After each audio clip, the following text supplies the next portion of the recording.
एक ऐसा मुल्क जिथे कोई डोमैसटिक स्ट्रक्चर नहीं क्रिकेट का, जोड़ा कि पिछले 40-50 साल तो जंग की हालत च खाना जंगी है। कभी कोई हुकूमत आ जाती, कभी कोई आ जाती है। जोड़ा तालिबान के कब्जे चला गया, उन्हें कल साड़ी कंड ला दी।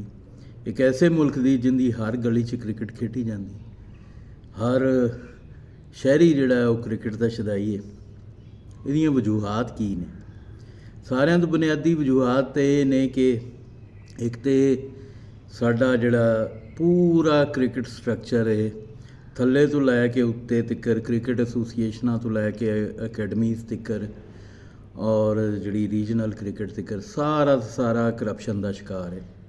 हर थां ते फेवरेटिज़म हुंदा है। थल्ले तो लैके निक्के शहरां दी जिहड़ी एसोसीएशनां बणीਆਂ ने, क्लब बने ने, उत्थों लैके तो PCB के चीफ सिलैक्टर्स तक हर थां ते फेवरेटिज़म हुंदा। दूसरी जिहड़ी चीज़ अहम है वो इस कल की हार च वो ये वे कि पाकिस्तान पिछले 40 साल तो तकरीबन 1992 च पाकिस्तान वर्ल्ड कप जितया सी, उदों तो लैके हुण तक ये पुरानी क्रिकेट खेड रहे हैं। ये कोई जिद्दत नहीं आई, कोई सोचते नहीं। रमीज़ राजे दे तुसी कमेंट सुनो और मैनू मेरे ख्याल से जदों का वह रिटायर होया है और एक्सपर्ट बन के बैठता है, उदों के उनके स्टीरियोटाइप कमेंट ने, उन्होंने शर्म आनी चाहिए। कभी वो बैठ के अपने पिछले 20 साल के कमेंट से जोड़े व्यूज़ उन्हें दिते हैं वो तो वेखे। जो कमेंट्री करता है वो हर वारी कोई 1000 दफ़ा यही गल करता है कि जी विकटें बचा के रखें, एंड तक खेलें, 40 ओवर तक फलाना खड़ा रहे। 2 विकट आउट हो गई, 1 विकट आउट हो गई, उन्होंने मौत पै जाती। और वो जाहिर है लोग जोड़े इन्ना ही लम्मी क्रिकेट खेले ने इन्फ्लुएंस करते हैं बाकी टीम नूं भी। और ये तरीका जोड़ा है इनू तो श्रीलंका ने वर्ल्ड कप जित के तो गलत साबित कर दिता सी। ये इमरान खान साहब की मुतारफ करदा स्ट्रैटेजी सी, क्रिकेट स्ट्रैटेजी कि जी विकटां बचा के रखो और एंड च जाके स्कोर कर लो। वो यार एंड च बालर नहीं आते, एंड च बालर की मतलब है बालर नहीं होने या फील्डर नहीं होने एंड च कि तुसी 10-10 20-20 स्कोर मार लोगे तो तुसी आउट ही नहीं होवोगे। सो ये जिहड़ी हिकमत अमली है इनू बदलन की जरूरत है। हुण क्रिकेट फास्ट हो चुकी है। वो इमरान खान का दौर एक दौर सी, पुराना दौर सी, उदों चल गई, एक बारी चल गई, लेकिन उस तो बाद दुनिया अगे निकल गई, असी उत्थे ही खलोते हैं। विकटें बचा के इंतजाम भी इसे च फसिया है। तुसी कदी उनके कमेंट सुन लो, वसीम अकरम दे सुन लो, जिंदे भी सुन लो, वकार यूनस विकटें बचा के रखे। इन्हां दा अपना दिमाग ही कोई नहीं, विकटें बचा के रखो। यार तुसी भी क्रिएटिव हो, तुहानूं भी रब ने दिमाग दिता है। निरा इमरान खान तो दिमाग नहीं सी दिता, उन्हें तो बेहतरीन तरीके नाल अपना कैप्टनसी पूरी कर ली। अपने कैप्टनसी का है दोने उन्हें एक फार्मूला लिया जोड़ा कि उस वक्त कामयाब हो गया, लेकिन उस तो बाद क्रिकेट बहुत अगे निकल गई है। लोग जोड़े ने वो शुरू तो मेनटेन करते हैं और विकटां बेशक गिरदियाँ जान, उन्होंने रन रेट जोड़ा है वो मेनटेन रहिंदा है। इत्थे ये हुंदा है कि 1 विकट 2 विकटां गिर गईयां, इन्हां 40-45 ओवर 35 ओवर एवें ही लगा देने ने रोक रोक के और उस तो बाद 40वें-42वें ओवर च उस सुपरस्टार ने जोड़ा कि जाली तौर पर सुपरस्टार बनया बाबर आजम या दूजे रिजवान, उन्हें आउट भी हो जाना होंदा। सो वो टैलेंट जोड़ा अज के दौर च कंपैटेबल होवे, अज के दौर च क्रिकेट नूं अगे लैके जा सके, वो आना चाहिए है। और मुबसर भी वो आने चाहिए हैं जोड़े अज के दौर की क्रिकेट समझ सकन। इंज दे स्टीरियोटाइप नहीं कि जोड़े अज तक इमरान खान का ही देन वरती जाते हैं, अपना देन ही कोई नहीं उन्होंने। सो बड़ा क्रिएटिव होने की जरूरत है, ये भी अपने आप को बेहतर करन। दूसरा जिहड़ा क्रिकेट अकैडमीज़ ने इन्होंने तो फौरी तौर पर एसोसीएशनां ते अकैडमीज़ इन्होंने तो फौरी तौर पर ताले वज जाने चाहिए हैं। पाकिस्तान का एक वड्डा टैलेंट महरूम हो गया है इन्हां क्रिकेट अकैडमीज़ की वजह तो, इन्हां एसोसीएशनस की वजह तो, नैशनल टीम च आउण तो।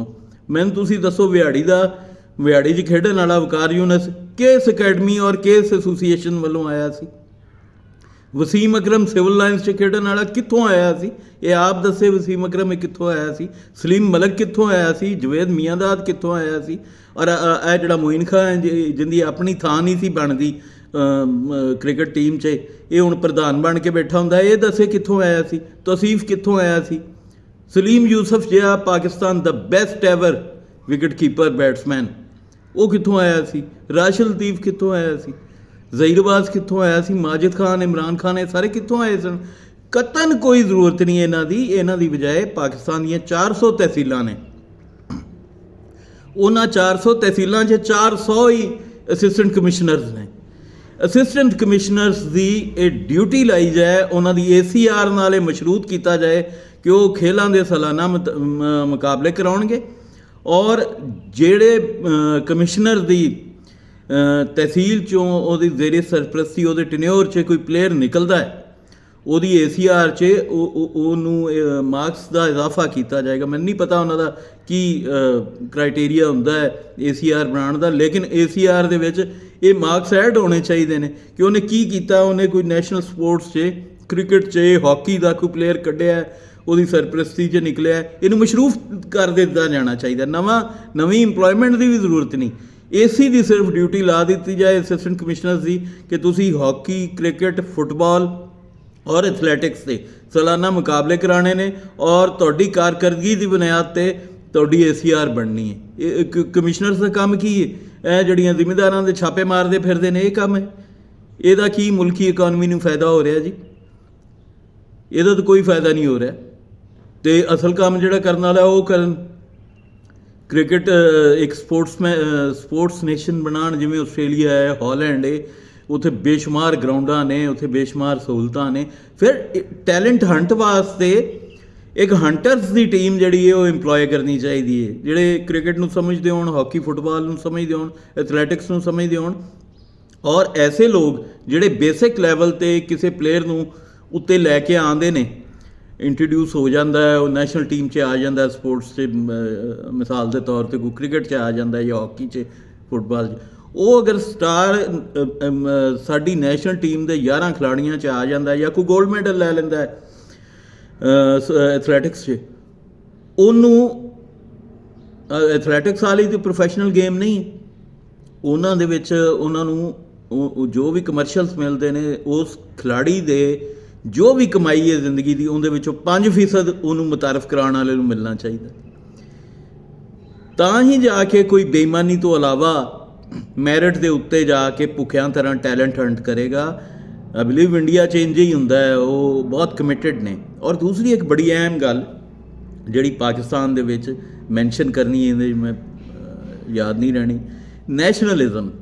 ਇਹ ਨੈਸ਼ਨਲਿਜ਼ਮ ਜਿਹੜਾ ਹੈ ਪਾਕਿਸਤਾਨ 'ਚ ਤਰੱਕੀ ਕਿੰਝ ਕਰ ਸਕਦਾ ਹੈ? ਇੰਡੀਆ 'ਚ ਅਗਰ ਕ੍ਰਿਕਟ ਟੀਮ ਉਹਨਾਂ ਦੀ ਵਰਲਡ ਬੈਸਟ ਟੀਮ ਬਣਦੀ ਹੈ, ਅਤੇ ਉਹ ਉਹਨਾਂ ਦੇ ਨੈਸ਼ਨਲਿਜ਼ਮ ਦੀ ਵਜ੍ਹਾ ਤੋਂ ਬਣਦੀ ਹੈ, ਨੈਸ਼ਨਲ ਸਪਿਰਿਟ ਦੀ ਵਜ੍ਹਾ ਤੋਂ ਬਣਦੀ। ਪਾਕਿਸਤਾਨ 'ਚ ਉਹ ਨੇਸ਼ਨ ਸਪਿਰਿਟ ਨਹੀਂ ਹੈ। ਔਰ ਉਹਦੀ ਵਜ੍ਹਾ ਕੀ ਹੈ ਕਿ ਜਿੱਥੇ ਗਜ਼ਨਵੀ, ਗੌਰੀ, ਅਬਦਾਲੀ ਜਾਂ ਅਫਗਾਨ ਜਿਹੜੇ ਨੇ ਉਹ ਸਾਡੇ ਹੀਰੋ ਹੋਣਗੇ, ਉੱਥੇ ਨੈਸ਼ਨਲ ਸਪਿਰਿਟ ਕਿੰਝ ਆ ਸਕਦੀ? ਉੱਥੇ ਪਾਕਿਸਤਾਨ ਨੈਸ਼ਨਲਿਜ਼ਮ ਜਾਂ ਪੰਜਾਬੀ ਜਾਂ ਸਿੰਧੀ ਨੈਸ਼ਨਲਿਜ਼ਮ ਕਿਵੇਂ ਅੱਗੇ ਥਾਂ ਬਣਾ ਸਕਦਾ, ਔਰ ਕਿਵੇਂ ਉਹ ਬਿਹਤਰ ਪਰਫੋਰਮ ਕਰ ਸਕਦਾ ਹੈ? ਪਸ਼ਤੂਨ ਨੈਸ਼ਨਲਿਜ਼ਮ, ਬਲੋਚ ਨੈਸ਼ਨਲਿਜ਼ਮ, 4 ਜਿਹੜੇ ਸਾਡੀਆਂ ਬੁਨਿਆਦੀ ਇਕਾਈਆਂ ਨੇ, ਜਾਂ 5ਵਾਂ ਗਿਲਗਿਤ ਬਲਤਿਸਤਾਨ ਵਾਲੇ ਨੇ, ਜਾਂ ਕਸ਼ਮੀਰ ਜਿੰਨਾ ਕੁ ਸਾਡੇ ਕੋਲ ਹੈ, ਇਹਨਾਂ ਸਾਰਿਆਂ ਨੂੰ ਪਾਕਿਸਤਾਨੀ ਨੈਸ਼ਨਲਿਜ਼ਮ ਸੈੱਲ ਕਰਨ ਵਾਸਤੇ ਪਹਿਲੇ ਤਾਂ ਇਹਨਾਂ ਨੂੰ ਕਬੂਲ ਕੀਤਾ ਜਾਏ ਪੂਰੀ ਤਰ੍ਹਾਂ, ਔਰ ਫਿਰ ਇਹਨਾਂ ਨੂੰ ਕਬੂਲ ਕਰਨ ਤੋਂ ਬਾਅਦ ਜਿਹੜਾ ਨੈਸ਼ਨਲਿਜ਼ਮ ਇਹਨਾਂ ਦੇ ਵਿੱਚੋਂ ਹੀਰੋ ਸਾਡੇ ਇਹ ਦਰਸੀ ਕਿਤਾਬਾਂ 'ਚੋਂ ਗਜ਼ਨਵੀ, ਗੌਰੀ, ਅਬਦਾਲੀ, ਇਹਨਾਂ ਨੂੰ ਕੱਢ ਕੇ ਬਾਹਰ ਸੁੱਟ ਦੇਣਾ ਚਾਹੀਦਾ।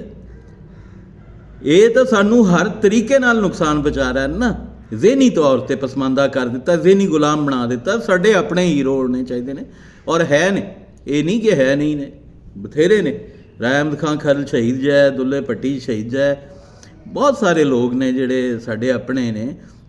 ਔਰ ਇਸ ਧਰਤੀ 'ਤੇ ਜੰਮੇ ਜਿਹੜੇ ਖਾਸ ਤੌਰ 'ਤੇ ਜਿਹੜੇ ਜੰਮੇ ਨੇ ਇੱਥੇ, ਉਹ ਚਾਹੇ ਕਿਸੇ ਵੀ ਨਸਲ ਦੇ ਹੋਣ, ਜਿਹੜੇ ਜੰਮੇ ਇੱਥੇ ਨੇ, ਪਲੇ ਇੱਥੇ ਨੇ, ਬੋਲੀ ਇੱਥੋਂ ਦੀ ਬੋਲਦੇ ਨੇ, ਜਾਂ ਉਹ ਸਿੰਧੀ ਬੋਲਦੇ ਨੇ, ਜਾਂ ਉਹ ਪਸ਼ਤੋ ਬੋਲਦੇ ਨੇ, ਜਾਂ ਉਹ ਬਲੋਚੀ ਬਰਾਵੀ ਬੋਲਦੇ ਨੇ, ਜਾਂ ਉਹ ਪੰਜਾਬੀ ਬੋਲਦੇ ਨੇ, ਇਹ ਲੋਕ ਅਸਲ ਇੱਥੋਂ ਦੇ ਜ਼ਮੀਨਜ਼ਾਦੇ ਨੇ। ਮੈਂ ਨਸਲਾਂ ਦੀ ਗੱਲ ਨਹੀਂ ਕਰ ਰਿਹਾ, ਕੋਈ ਗਲਤਫਹਿਮੀ 'ਚ ਮੰਡੀਰ ਪੈ ਜਾਂਦੀ ਕਿ ਖਰੇ ਨਸਲਾਂ ਜਿਹੜੀਆਂ ਨੇ ਉਹ ਜ਼ਮੀਨਜ਼ਾਦੀਆਂ ਹੁੰਦੀਆਂ ਨੇ। ਨਸਲਾਂ ਜ਼ਮੀਨਜ਼ਾਦੀਆਂ ਨਹੀਂ ਹੁੰਦੀਆਂ। ਅਸਲ ਜ਼ਮੀਨਜ਼ਾਦ ਹੁੰਦੇ ਨੇ ਜਿਹੜੇ ਬੋਲੀ ਬੋਲਣ, ਜਿਹੜੇ ਉੱਥੇ ਜੰਮਣ ਪਲਣ ਔਰ ਰਹਿਣ ਵਸਣ, ਉਹ ਜ਼ਮੀਨਜ਼ਾਦੇ ਹੁੰਦੇ ਨੇ ਕਿਸੇ ਧਰਤੀ ਦੇ। ਕਿਉਂਕਿ ਕਈ ਨਸਲਾਂ ਇੱਥੋਂ ਪੰਜਾਬ 'ਚੋਂ ਉੱਠ ਕੇ ਉਹ ਸਾਊਥ ਇੰਡੀਆ 'ਚ ਚਲੀਆਂ ਗਈਆਂ ਅਤੇ ਉਹ ਹੁਣ ਉਹਨਾਂ ਨੂੰ ਕੀ ਆਖੀਏ ਕਿ ਅਸੀਂ ਪੰਜਾਬ ਦੇ ਜ਼ਮੀਨਜ਼ਾਦੇ ਨੇ? ਨਹੀਂ, ਉਹ ਨਹੀਂ। ਬਹਰਹਾਲ ਜੀ, ਇਹ ਸਾਰਾ ਹੈ ਮੇਰਾ ਜਿਹੜਾ ਥੀਸਿਸ ਹੈ ਕਿ ਇਹ ਇਸ ਤਰ੍ਹਾਂ ਦੇ ਤਹਿਸੀਲਾਂ ਨੇ। ਪਾਕਿਸਤਾਨ ਦੀਆਂ ਟੋਟਲ 400 ਤਹਿਸੀਲਾਂ ਨੇ। ਹਰ ਤਹਿਸੀਲ 'ਚ ਟੂਰਨਾਮੈਂਟਸ ਹੋਣੇ ਚਾਹੀਦੇ ਨੇ ਸਾਲਾਨਾ, ਔਰ ਉੱਥੋਂ ਦੀ ਤਹਿਸੀਲ ਹੀ ਮੈਨੇਜ ਕਰੇ ਆਪਣੇ ਤੌਰ 'ਤੇ ਇੱਕ ਹੈਵੀ ਪ੍ਰਾਈਜ਼, ਜਿਹੜਾ ਕਿ ਕਮ ਸੇ ਕਮ ਕ੍ਰਿਕਟ ਦੇ ਵਿੱਚ 50 ਲੱਖ ਰੁਪਏ ਦਾ ਪ੍ਰਾਈਜ਼ ਹੋਵੇ ਸਾਲਾਨਾ ਟੂਰਨਾਮੈਂਟਸ ਦਾ। ਔਰ ਇਸੇ ਤਰ੍ਹਾਂ ਜਿਹੜਾ ਹੈ ਉਹ ਦੂਜੀਆਂ ਗੇਮਾਂ 'ਚ, ਹਾਕੀ 'ਚ, ਫੁੱਟਬਾਲ 'ਚ, ਐਥਲੈਟਿਕਸ 'ਚ, ਮਤਲਬ ਇਹ ਇੱਕ ਬਜਟ ਰੱਖਿਆ ਜਾਏ ਕਰੋੜ ਦੇ ਕਰੀਬ, ਜਿਹਦੇ ਵਿੱਚੋਂ ਇਹਨਾਂ ਨੂੰ ਨਵਾਜ਼ਿਆ ਜਾਏ। ਔਰ ਜਿਹੜੀ ਤਹਿਸੀਲ 'ਚੋਂ ਟੀਮ ਫਿਰ ਫਸਟ ਆਏ, ਉਹ ਉਹਦੇ ਫਿਰ ਹਾਰਨ ਵਾਲੀਆਂ ਟੀਮਾਂ 'ਚੋਂ ਵੀ ਕੋਈ ਅੱਛੇ ਮੁੰਡੇ ਲੈ ਕੇ ਉਹ ਮੁੰਡੇ ਅੱਗੇ ਜਾਣ, ਔਰ ਪਾਕਿਸਤਾਨ ਦੇ ਲੈਵਲ 'ਤੇ ਤਹਿਸੀਲ ਕੰਪੀਟੀਸ਼ਨ ਹੋਏ। ਤਹਿਸੀਲ ਕੰਪੀਟੀਸ਼ਨ ਦੇ ਵਿੱਚੋਂ ਜਿਹੜੀਆਂ ਟੀਮਾਂ ਅੱਗੇ ਆਉਣ, ਉਹਨਾਂ ਨੂੰ ਕ੍ਰਿਕਟ 'ਚ ਮੌਕਾ ਦਿੱਤਾ ਜਾਏ। ਉਹਨਾਂ ਨੂੰ ਪਾਕਿਸਤਾਨ ਟੀਮ ਉਹਨਾਂ ਤੋਂ ਬਣਾਈ ਜਾਏ, ਨਾ ਕਿ ਇਹ ਜਿਹੜੀ ਜਵਾਰੀਆ ਲੀਗ ਹੈ, PSL ਪਾਕਿਸਤਾਨ ਪ੍ਰੀਮੀਅਰ ਲੀਗ ਹੈ ਜਵਾਰੀਆਂ ਦੀ, ਇਹਦੇ ਵਿੱਚੋਂ ਜਿਹੜਾ ਉਹ ਲੈ ਜਾਣ। ਔਰ ਦੂਜੀ ਇਹ ਜਿਹੜੀ ਗੱਲ ਕਹਿੰਦੇ ਨੇ ਕਿ ਜੀ ਉਹਦੇ ਨਾਲ ਇੰਟਰਨੈਸ਼ਨਲ ਐਕਸਪੋਜ਼ਰ ਮਿਲਦਾ। International exposure at times counter productive ਵੀ ਹੁੰਦਾ। ਕਿਉਂਕਿ ਜਿਹੜਾ ਤੁਹਾਡਾ ਨਵਾਂ ਟੈਲੈਂਟ ਹੈ ਉਹ ਐਕਸਪੋਜ਼ ਹੋ ਜਾਂਦਾ। ਹੁਣ ਜਿਵੇਂ ਇਹ ਜਿਹੜਾ ਅਫਰੀਦੀ ਆਇਆ ਫਾਸਟ ਬਾਲਰ, ਇਹ ਹੁਣ ਫੜਿਆ ਗਿਆ, ਇਹਨੂੰ ਹਰ ਕੋਈ ਮਾਰਨ ਲੱਗ ਪਿਆ। ਅਕਸਰ ਜਿਹੜੀਆਂ ਵੱਡੀਆਂ ਟੀਮਾਂ ਨੇ, ਇੰਡੀਆ ਹੋ ਗਈ, ਆਸਟ੍ਰੇਲੀਆ ਹੋ ਗਈ, ਇਹ ਵੱਡੀਆਂ ਟੀਮਾਂ ਦੇ ਖਿਲਾਫ ਪਰਫਾਰਮ ਨਹੀਂ ਕਰ ਸਕਦੇ। ਇਹ ਇੰਜ ਦੇ ਇਵੈਂਟਸ ਜਿਹੜੇ ਨੇ, ਵਰਲਡ ਕੱਪ ਜਾਂ ਇਵੈਂਟ, ਇਹਨਾਂ ਦੇ ਵਿੱਚ ਤਾਂ ਐਸੇ ਮੁੰਡੇ ਆਉਣੇ ਚਾਹੀਦੇ ਨੇ ਜਿਨ੍ਹਾਂ ਨੂੰ ਪਹਿਲੇ ਕਿਸੇ ਖੇਡੇ ਹੀ ਨਹੀਂ ਹੋਵੇ, ਜਿਨ੍ਹਾਂ ਦਾ ਪਤਾ ਹੀ ਨਾ ਹੋਵੇ। ਇਸੇ ਤਰ੍ਹਾਂ ਦੇ ਬੈਟਸਮੈਨ ਆਉਣੇ ਚਾਹੀਦੇ ਨੇ। ਹੁਣ ਇਹਨਾਂ ਦੇ ਬੈਟਸਮੈਨਾਂ ਦੀਆਂ, ਬੋਲਰਾਂ ਦੀਆਂ ਕਮਜ਼ੋਰੀਆਂ ਦੂਜੀਆਂ ਟੀਮਾਂ ਨੂੰ ਸਭ ਪਤਾ ਨੇ, ਔਰ ਉਹ ਇੰਨੇ ਕੁਆਲਿਟੀ ਬੈਟਸਮੈਨ ਵੀ ਨਹੀਂ ਨੇ ਕੋਹਲੀ ਵਰਗੇ ਕਿ ਜੇ ਉਹ ਮਤਲਬ ਕਮਜ਼ੋਰੀਆਂ 'ਤੇ ਆਪਣੀਆਂ 'ਤੇ ਕਾਬੂ ਪਾ ਸਕਣ, ਉਹ ਕਿਸੇ ਬਾਲਰ ਦੀ ਧੁਰ ਨਾ ਬਣ ਜਾਣ, ਬਾਰ-ਬਾਰ ਉਹਦੇ ਕੋਲ ਆਊਟ ਨਾ ਹੋਣ, ਇੰਜ ਦੇ ਵੀ ਨਹੀਂ ਹੈ ਨੇ। ਸੋ ਇਹ ਸਾਰੀਆਂ ਚੀਜ਼ਾਂ ਦਾ ਵੀ ਖਿਆਲ ਰੱਖਣ ਦੀ ਜ਼ਰੂਰਤ ਹੈ ਕਿ ਇਹ ਜਿਹੜੀ ਟੀਮ ਹੈ ਇਹ ਸ਼ਫਲ ਹੁੰਦੀ ਰਹੇ ਕਾਰਕਰਦਗੀ ਦੀ ਬੁਨਿਆਦ 'ਤੇ। ਜਿਹੜਾ ਕਾਰਕਰਦਗੀ ਪਰਫਾਰਮ ਕਰਦਾ ਹੈ ਉਹ ਕਰੇ, ਲੇਕਿਨ ਟੈਲੈਂਟ ਦਾ ਪੂਲ ਤੁਹਾਡੇ ਕੋਲ ਐਡਾ ਵੱਡਾ ਹੋਏ ਕਿ ਜਿਹਦੇ ਵਿੱਚ ਤੁਹਾਡੇ ਤਹਿਸੀਲਾਂ ਦੇ ਮੁੰਡੇ ਵੀ ਆਉਣ, ਹਰ ਥਾਂ ਦੇ ਮੁੰਡੇ ਆਉਣ, ਪੂਰਾ ਟੈਲੈਂਟ ਜਿਹੜਾ ਹੈ ਉਹ ਇਕੱਠਾ ਹੋਵੇ। ਔਰ ਉਹੀ ਗੱਲ ਕਿ ਜਿਹੜੇ ਹੰਟਰ ਨੇ, ਟੈਲੈਂਟ ਹੰਟ ਕਰਨ ਵਾਲੇ, ਉਹਨਾਂ ਨੂੰ ਇਨਸੈਂਟਿਵ ਹੋਏ ਕਿ ਉਹ ਜਿਹੜਾ ਮੁੰਡਾ ਲੱਭ ਕੇ ਲਿਆਉਣਗੇ। ਅਗਰ ਉਹ ਵਸੀਮ ਅਕਰਮ ਨਿਕਲਦਾ ਹੈ ਤਾਂ ਵਸੀਮ ਅਕਰਮ ਦੀ ਸਾਰੀ ਉਮਰ ਦੀ ਕ੍ਰਿਕਟ ਕਰੀਅਰ ਦੀ ਕਮਾਈ ਦਾ 5% ਉਹਨੂੰ ਮਿਲੇਗਾ। ਇੰਜ ਦਾ ਕੋਈ ਮੈਕਨਿਜ਼ਮ ਅਗਰ ਇਹ ਕਰਪਟ PCB ਇੰਟਰੋਡਿਊਸ ਕਰਾ ਸਕੇ ਤਾਂ ਸਵਾਲ ਹੀ ਨਹੀਂ ਪੈਦਾ ਹੁੰਦਾ ਕਿ ਪਾਕਿਸਤਾਨ ਟੀਮ ਜਿਹੜੀ ਹੈ ਉਹ ਦੁਨੀਆ ਦੀ ਬੈਸਟ ਟੀਮ ਨਾ ਬਣੇ। ਰੱਬ ਰਾਖਾ।